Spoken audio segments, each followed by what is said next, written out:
Toyota kompaniyasının tarihi bir oylab tapıcılar maşgalasında başlanýar. Avtomobil ägirde bolan Kitira Toyota 1894-yılın 11-iyununa Yaponiýada avtomatlaşdyrılan dokma stanoklaryny oylap tapan meşhur oylap tapıcı Sakido Toyota'nın maşgalasına dünýä indi. Kitiro ýaşlykdan maşinlara we mehanika bilen gyzyklanýardy. Ol Tokyo Imperator Universitetinde inženerçilik boýunça bilim aldy. Üniversitede tamamlanan soň Kitira kakatynyň kompaniýasyny Toyota Automatic Loom Works'te işledi.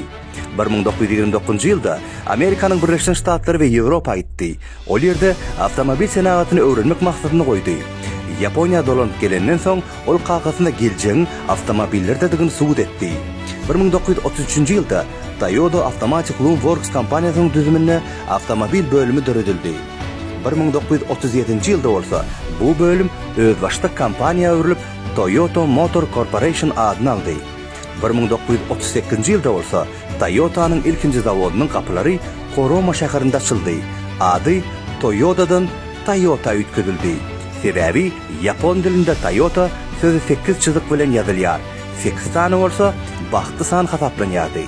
Şol döwürde ilkinji ýeňil avtomobil Toyota modeli A1 şeýle hem ilkinji ýük maşyny J1 çykaryldy. İkinji jahan urşundan soň kompaniýa agyr krizis başdan geçirdi. Ýöne ýeňip çykdy. Şol döwürde möhüm modeller meşhur Toyota Land Cruiser öndürildi. 1957 ýylda bolsa Toyota Crown kompaniýanyň Amerikanyň Birleşik Ştatlaryna eksport edilen ilkinji modeli boldy. 1966 ýylda Toyota Corolla peýda boldy we kysga wagtda dünýä derejesinde iň köp satylan model boldy. 1970-nji ýyllarda energiýa krizisi sebäpli tygşytly Toyota avtomobilleri aýratyn meşhurlyk kazandy. Bu döwürde Toyota Celica, Toyota Sprinter, Toyota Camry al taryhy modeller öndürildi. Şeýle hem meşhur çydamly Toyota Hilux pick-upy döredildi.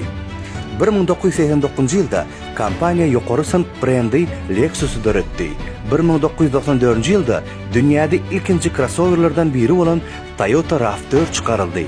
1997 ýylda bolsa dünýäniň ilkinji seriýa görünüşinde öndürilen hibrid avtomobili Toyota Prius tanıştyryldy. 2008 ýylda kompaniýa hibrid tehnologiýalaryny ösdürmegi dowam etdirip Toyota Mirai ýaly täze görünüşler çykardy. 2020 ýyllarda bolsa Toyota elektrifikasiýa oruny gönükdirip Beyond Zero brendi astynda elektromobilleri öndürmäge başlady. Şeýle hem şäher içi ullanmak üçin kişi Toyota IQ avtomobili çykaryldy. Häzirki logotip 1989 ýylda tanıştyryldy. Ol 3 tane kesişýän awaldan ibarat. 2 kiçi awallar kompaniýanyň ýüregini we müşteriniň ýüregini alamatlandyrýar. Daşky uly awaly bolsa kompaniýanyň gurşap alýan bütün dünýäsi görkezýär. Şeýle hem üstü seredilende logotipin içinde Toyota sözündäki ähli hat görünýär. Şeýlelikde awal şekli dizayn kompaniýanyň geçmişine hormat töküminde kabul edilýär. Ol ýüpüň iňi dördül gözden geçişini ýada salýar. Bu bolsa kompaniýanyň ilkinji ýoluny, ýagny dokma senagatyny ýatlandyrýar.